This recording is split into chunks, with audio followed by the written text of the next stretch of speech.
Luke 22:31-46. Simon, Simon, look out. Satan has asked to sift you like wheat. But I have prayed for you that your faith may not fail. And you, when you have turned back, strengthen your brothers. So what is he warning Simon here about? That the devil asked permission to come and attack Simon, who was just a little while ago in the passages before puffed up and saying how he wouldn't leave Jesus, right?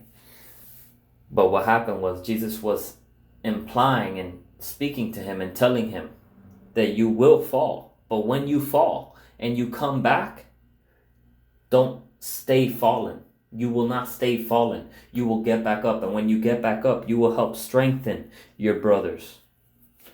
Lord, he told him, I'm ready to go with you, both to prison and to death.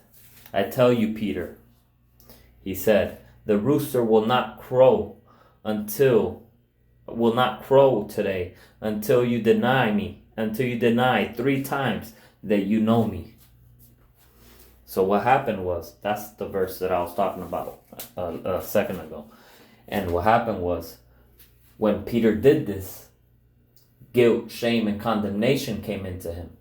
So this is what kept him defeated for a little bit, till he came back to the Lord. Till he came back to trusting in the love that Christ had for him and the sacrifice that Christ made for him, because he realized that Christ had already told him this before it ever even took place. So he does not need to stay in his shame for denying Christ. But that was the fall. But he will get back up and he will be stronger. And he will help strengthen his brothers and sisters who are around him. He also said to them, when I sent you out without money bag, traveling bag, or sandals, did you lack anything? Not a thing, they said. Then he said to them, but now whoever has a money bag should take it, and also a traveling bag. And whoever doesn't have a sword should sell his robe and buy one. For I tell you, what is written must be fulfilled in me. And he was counted among the lawless. Yes, what is written about me is coming to its fulfillment. Lord, they said, look, here are 2 swords. That is enough, he told them. That is enough, he told them. He went out and made his way as usual to the Mount of Olives, and the disciples followed him. When he reached a place, he told them, pray that you may not fall into temptation. What is he saying? If you stay in prayer and your eyes stay fixed on the Lord, no attack, no temptation from the enemy, no distractions from the enemy is going to land, because your eyes are fixed on the Lord. You're not going to be able to be distracted. When I get into God's words, no matter what distractions come at me, I completely ignore them till I finish. And then I'll go and deal with whatever was trying to get my attention, if need be still. He went out and made his way as usual to the Mount of Olives, and the disciples followed him. When he reached the place, he told them, pray that you may not fall into temptations. This is why Jesus says, if you keep your eyes fixed on the light, your whole body will be filled with light. Do not take your eyes off of him, like when Peter stepped out of the boat into the water and he walked on water.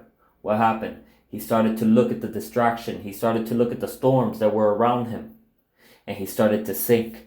Then Jesus grabbed Peter and told him, keep your eyes fixed on me.